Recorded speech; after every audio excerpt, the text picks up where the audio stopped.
Assalamualaikum warahmatullahi wabarakatuh. Apa kabar teman-teman? Ketemu lagi hari ini dari Nanang ya. Nah, hari ini kita masuk ke pertemuan kelima tentang information security ya. Dan di hari ini kita akan bahas tentang network security.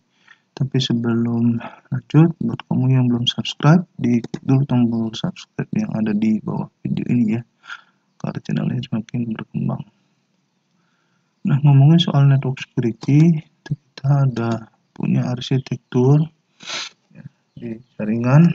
Ada arsitektur yang seperti ini, disebut dengan arsitektur 3 kaki ya, dimana ada sebuah perangkat firewall yang memiliki 3 interface, satu terhubung ke internet, satu terhubung ke jaringan internal atau ke LAN, dan satu lagi terhubung ke jaringan terisolasi yang disebut dengan demilitarized zone atau DMZ. Nah, di segmen DMZ ini terdapat server-server yang diakses dari internet, dari publik ya. Sedangkan di internal itu terdapat server-server dan klien yang merupakan jaringan tertutup atau jaringan LAN. Nah, kemudian kita punya lagi satu diagram topologi, itu namanya back to back. Nah, jaringan back to back DMZ di sini ada 2 buah perangkat firewall ya. Di tengah dari kedua firewall tersebut itu terdapat daerah DMZ, di mana server-server yang memiliki akses publik di sana ditempatkan ya. Sedangkan di internal itu terdapat server dan klien yang merupakan jaringan local area network.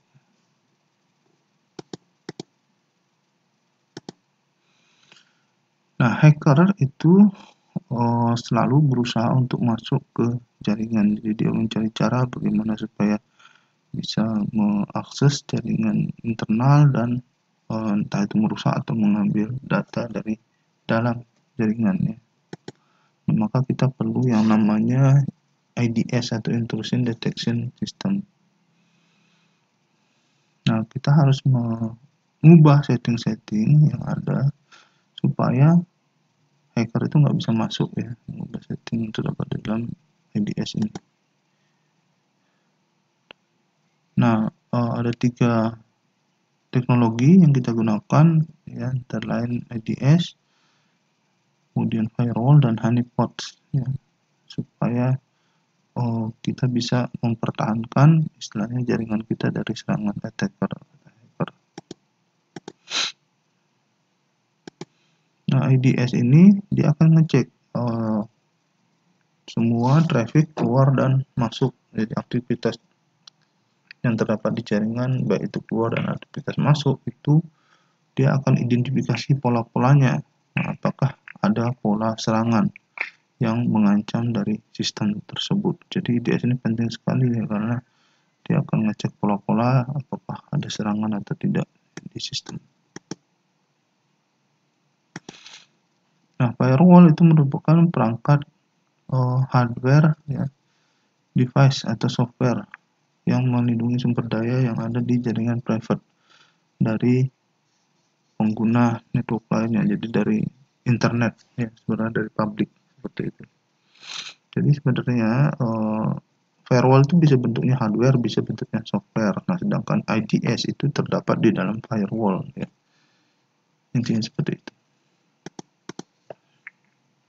Nah, sedangkan honeypot itu semacam jebakan Batman. Jadi perangkat yang memang ya seolah-olah ditaruh untuk diserang di situ.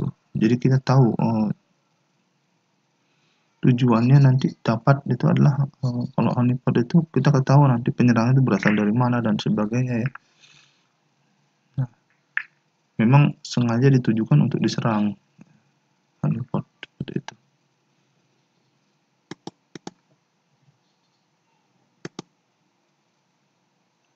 Nah, IDS dia akan ambil dan analisis informasi ya, yang berasal dari komputer atau jaringan. Nah, untuk mengidentifikasi kemungkinan adanya pelanggaran security policy, termasuk unauthorized access atau salah penggunaan. Jadi dia bisa informasi itu berasal dari network, dari jaringan, atau dari komputer yang kena serang. Seperti itu, misalkan ada web server atau FTP server atau email server yang diserang ya.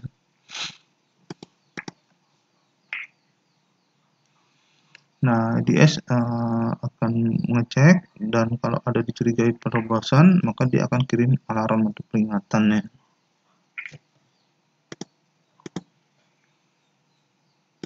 Nah, IDS itu ditaruhnya di mana? IDS itu ditaruhnya di firewall. Jadi intinya adalah IDS itu adalah fungsi yang berada di dalam firewall, mau arsitektur seperti ini atau arsitektur yang single firewall. Ya. Jadi IDS itu merupakan sebuah fungsi yang terdapat di dalam firewall. Jadi ada IDS, kemudian ada IPS. Kalau IPS itu lebih sifatnya lebih aktif, intrusion prevention system.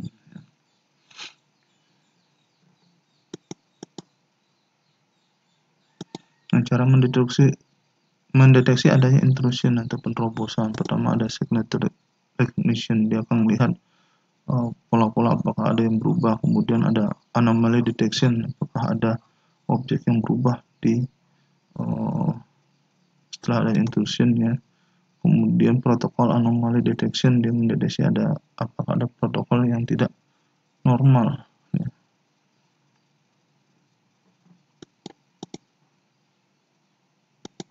Nah, jenis-jenis intrusion detection system itu ada beberapa. Yang pertama itu network based intrusion detection, kemudian host based intrusion detection, kemudian log file monitoring, berikutnya ada file integrity checking.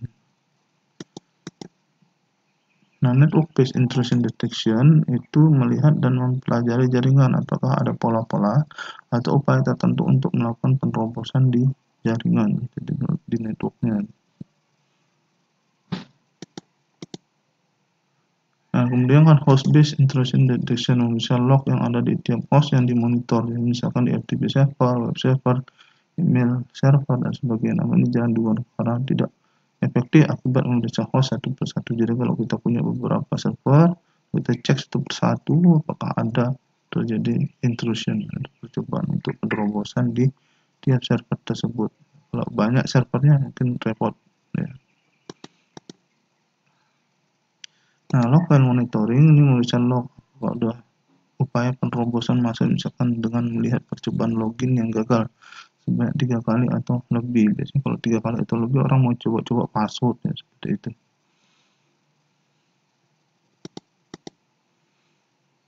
Yang keempat tuh file integrity checking, mengusir apakah ada file yang berubah atau dimodifikasi oleh trojan atau worm atau malware ya, atau mungkin itu sudah masuk ke dalam sistem.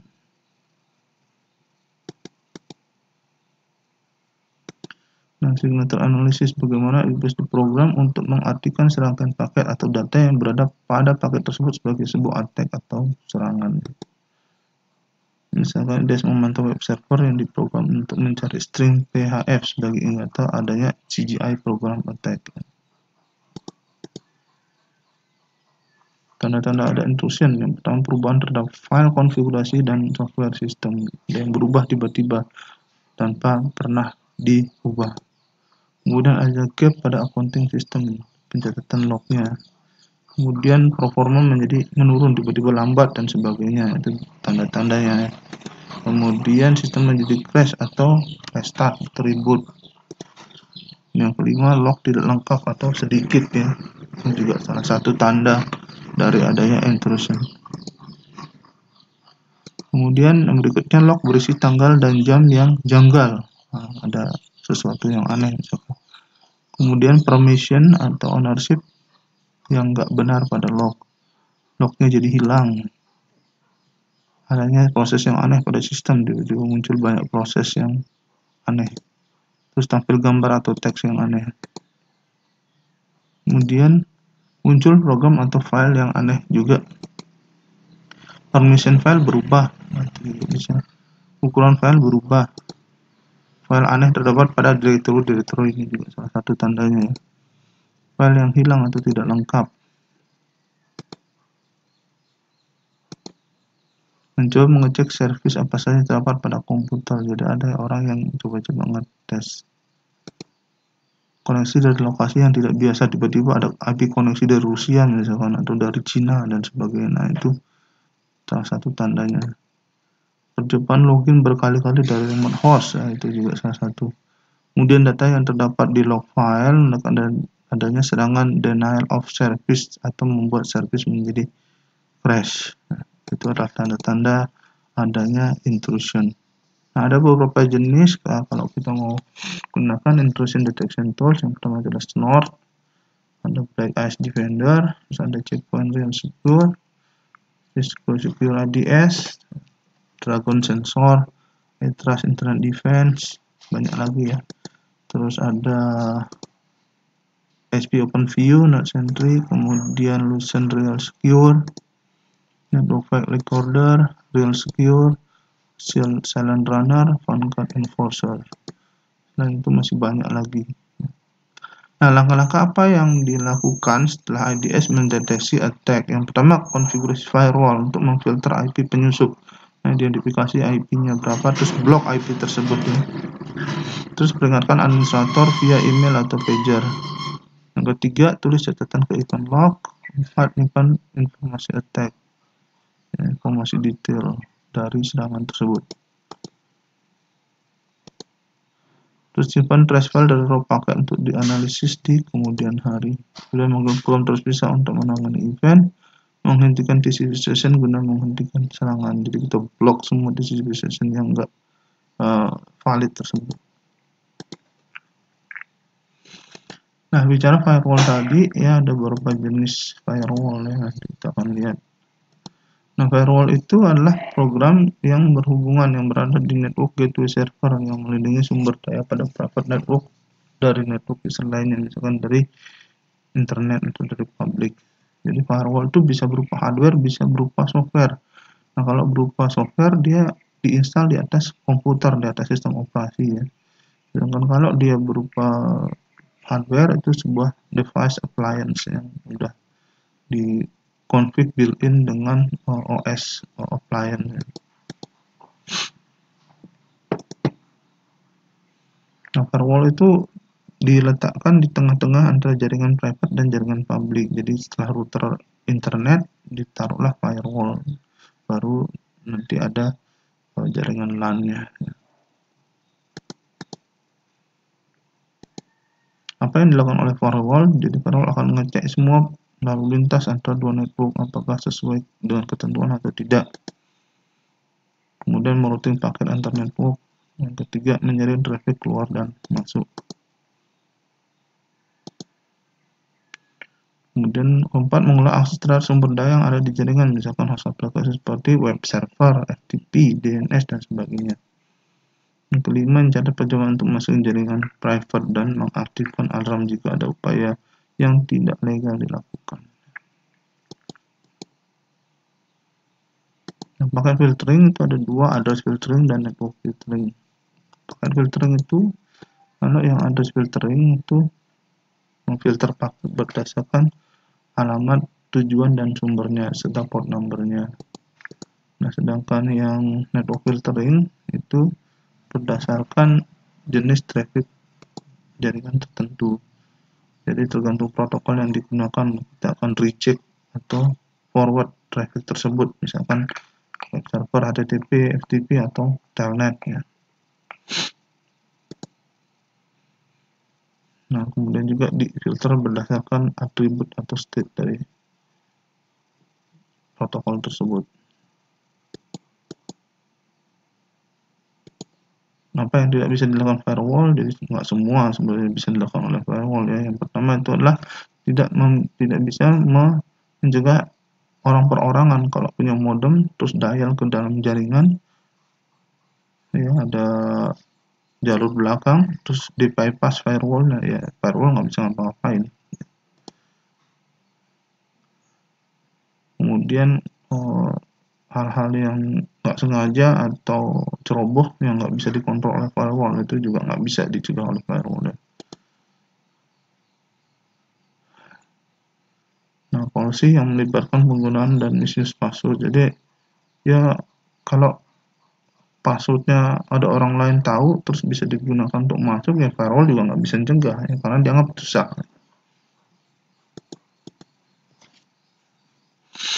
Nah, cara kerja firewall itu seperti apa?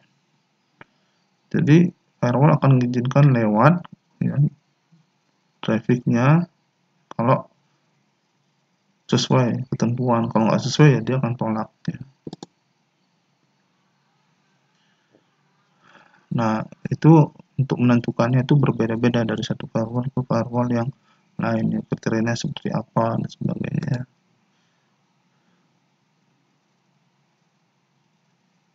Nah, firewall itu akan dia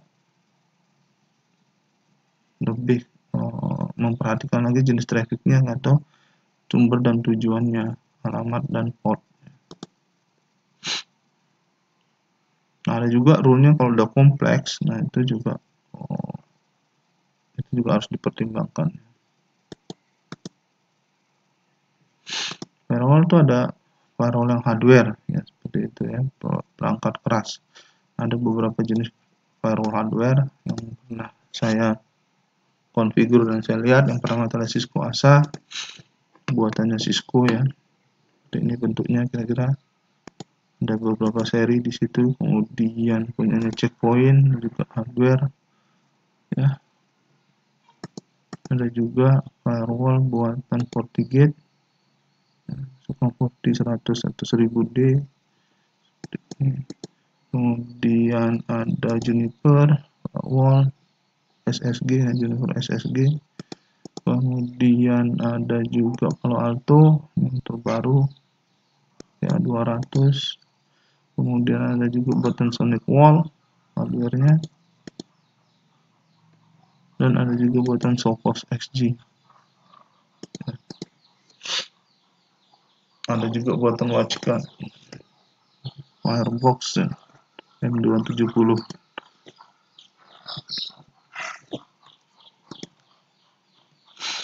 Nah, untuk yang software firewall ada beberapa juga ya, diinstal di atas OS. Pertama itu ada SolarWinds. Kemudian ada juga buatan Checkpoint. Ada juga dari Untangle, pfSense. Ada beberapa jenis firewall software. Nah, untuk jenis firewall-nya sendiri itu ada beberapa juga ya. Yang pertama itu paket filter, yang kedua circuit level gateway, yang ketiga application level gateway, yang keempat stateful multi-layer inspection firewall. Nah, kalau yang paket filtering dia bekerjanya ya di lapisan network dari model OSI atau di IP layer dari lapisan TCP/IP. Nah, paket filtering ini biasanya bagian dari router, misalkan Cisco router.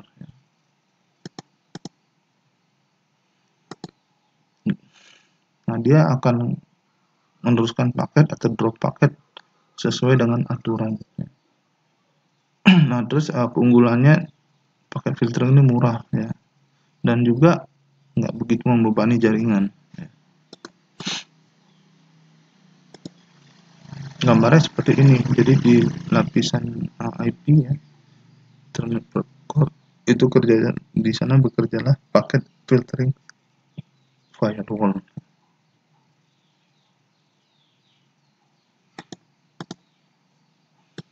Kemudian circuit level gateway ini jenis firewall yang kedua. Jadi dia bekerja di layer session ya, di lapisan OSI atau di TCP layer di lapisan TCP/IP. Nah, di situ ada handshaking ya. Kemudian dia memonitor handshaking antar paket untuk menentukan apakah session yang diminta itu sudah sesuai atau valid. Kemudian informasi itu yang diteruskan ke remote komputer melalui circuit level gateway ini berasal dari gateway. Nah, umumnya tidak mahal dan juga dia menyembunyikan informasi tentang network private atau LAN yang dilindunginya. Jadi seolah-olah itu IP-nya itu IPC, misalkan email server atau web server ya, padahal itu IP private yang disembunyikan oleh circuit level gateway. Jadi dia tidak melakukan filtering satu persatu. Di filtering itu adalah sessionnya. Nah, ini gambarnya, dia bekerja di layar transport atau TCP di protokol IP. Kemudian application level firewall, itu sering disebut dengan proxy. Ada forward, ada reverse proxy. Jadi kalau forward proxy itu orang dari dalam akses keluar. Nah, dia bisa menjaring paket di layar aplikasi. Nah, kalau dia nggak punya proxy, service yang akses itu nggak bisa lewat. Ya.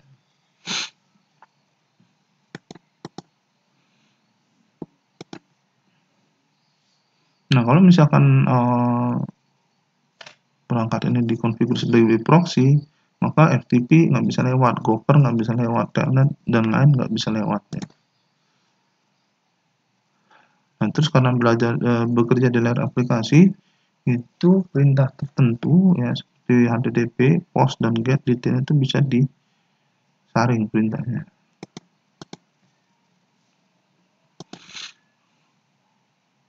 Itu di layar aplikasi yang gambarnya seperti ini. Nah, stateful multilayer inspection firewall ini adalah firewall yang paling lengkap atau firewall next generation.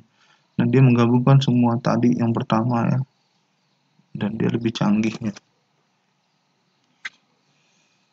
Jadi networknya diperiksa, paketnya juga diperiksa. Dan mahal, ini perangkat ini mahal, dan orang yang mengoperasikannya harus kompeten, itu dia. Nah, cara untuk mengecek firewall itu bagaimana? Ada yang melakukan port scanning ya, si penyerangnya, ada firewalking dan juga banner grabbing.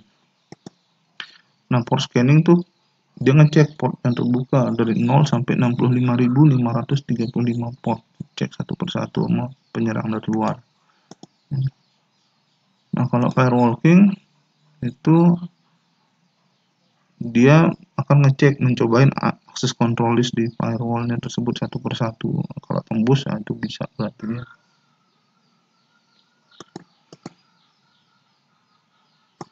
Nah, firewalking ini membutuhkan 3 host. Pertama firewalking hostnya, kemudian gateway host, dan juga destination host. Nah, yang terakhir itu adalah dia melakukan banner grabbing. Nah, bagaimana cara banner grabbing? Nah, banner grabbing itu pesan-pesan dikirim oleh network service proxy ya, dengan service tersebut. Banner mengubah service mana yang berjalan pada sistem. Banner grabbing itu merupakan metode sederhana untuk mendeteksi jenis sistem operasi, misalkan Telnet ada atau pesan dari SMTP itu kelihatan nanti. Oh, ini IIS, berarti IIS jalan di atas Windows Server seperti itu.